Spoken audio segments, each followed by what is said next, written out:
दोस्तों, हम सब की ज़िंदगी अप्स एंड डाउन से भरी हुई होती है और किसी की ज़िंदगी में कम अप्स एंड डाउन्स होते हैं और किसी की ज़िंदगी में ज़्यादा होते हैं। इन्हीं थोड़े बहुत अप्स एंड डाउन्स के साथ में ज़िंदगी गुजरती रहती है, लेकिन ज़िंदगी में एक बड़ा टर्निंग पॉइंट तब आता है जब किसी को ये पता चलता है कि उसकी ज़िंदगी बस कुछ ही दिनों की मेहमान है।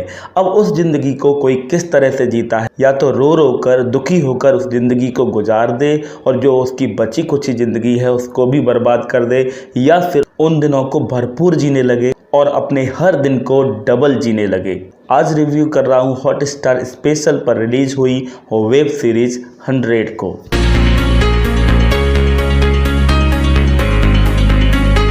वेलकम बैक टू मूवीज अलमीरा। आज रिव्यू कर रहा हूँ हॉटस्टार स्पेशल पर रिलीज हुई वेब सीरीज 100 को। 100 कहानी है दो लड़कियों की, जिनमें से एक नेत्रा अपने परिवार की देखभाल कर रही है। उसे परिवार के हर सदस्य का ख्याल है, हर सदस्य की देखभाल करनी है, हर सदस्य की जिम्मेदारी पूरी करनी है, चाहे उसमें एक छोटा भाई हो या फिर उसके पिता हो या फिर उसके नाना हो। दूसरी तरफ उसका एक सपना भी है कि वो स्विट्जरलैंड जाना चाहती है, अपनी ज़िंदगी को खुलकर जीना चाहती है। उसके ज़िंदगी में बहुत सारी महत्वाकांक्षा हैं, पार्टियाँ, मनोरंजन, सेक्स, सारी चीज़ें उसके मन की इच्छा हैं जिन्हें वो पूरा करना चाहती है। लेकिन परिवार की जिम्मेदारियां उसे ये करने से रोकती हैं। ये परिवार की जिम्मेदारियां उसे बोझ की तरह नहीं लगती हैं। दूसरी तरफ सौम्या अपनी पुलिस की नौकरी से जद्दोजहद कर रही है। उसकी ज़िंदगी की जद्दोजहद है। उसे पुलिस की नौकरी में जो काम करना है उसे वो काम नहीं दिया जाता है। उसे बस इनॉग्रेशन, पार्टीज और रिबन काटने जैसा काम मिलता है कि वो चाहती है बड़े बड़े केसेस को सॉल्व करना, करप्शन को ख़त्म करना और अपनी इच्छाओं को पूरी भी करना। उसके कैरेक्टर में एक मिस्ट्री भी है जो कि उसकी लाइन से ही समझी जा सकती है कि मुझे जज करना मुश्किल है।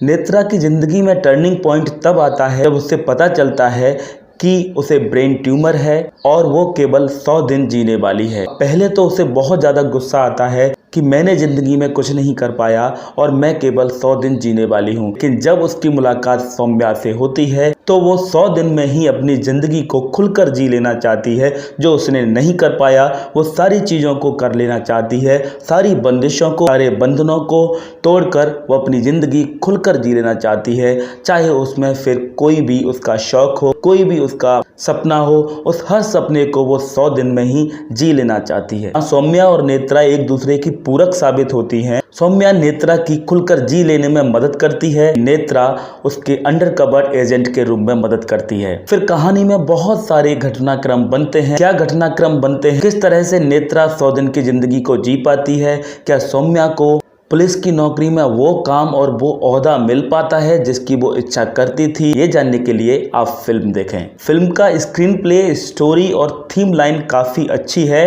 फर्स्ट और सेकंड, ज़्यादा से ज़्यादा थर्ड एपिसोड देखने में फिल्म एंगेजिंग लगती है और देखने में अच्छी लगती है। लेकिन थर्ड एपिसोड के बाद फिल्म डायरेक्टर के हाथ से फिसलती जाती है और ऑडियंस को एंगेज नहीं कर पाती है। एक लड़की जिसे केवल 100 दिन की जिंदगी मिली है, वो उस जिंदगी को किस तरह से जीती है, किस उत्साह के साथ जीती है। अगर ये सब दिखाने में डायरेक्टर कामयाब होते तो फिल्म एक अच्छा मैसेज दे सकती थी। फिल्म आपको थ्रिल कर सकती थी, आपका मनोरंजन कर सकती थी। मैं समझता हूँ कि इस वेब सीरीज के 4th और 5th एपिसोड में कॉमेडी का डोज इतनी बेहतरीन तरीके से पेश किया जाता कि दर्शक हंस हंस के लोटपोट हो जाते। फिल्म बहुत ज़्यादा एंगेजिंग हो जाती और एक अच्छा मैसेज भी दे पाती।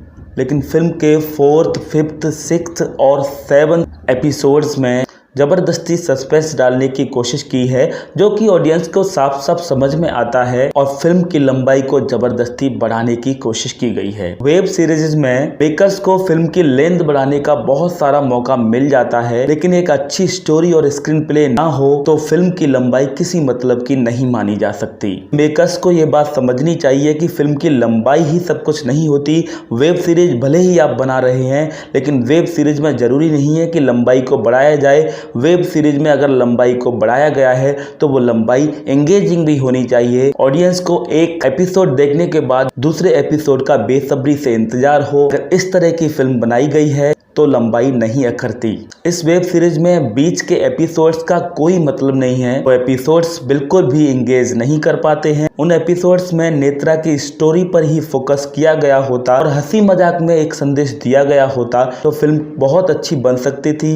और फिल्म की लंबाई भी बुरी नहीं लगती। सौम्या के किरदार को इतनी हाइट देने की कोई जरूरत नहीं थी। फिल्म में नेत्रा का किरदार शुरू से ही देखने में काफी अच्छा लगता है। इस किरदार पर फोकस किया गया होता और इस पर मेहनत की गई होती तो फिल्म बहुत अच्छी बन सकती थी, लेकिन सौम्या और नेत्रा के किरदार में राइटर सही से तालमेल नहीं बिठा पाए हैं, इसलिए ये फिल्म देखने में अच्छी नहीं लगती है।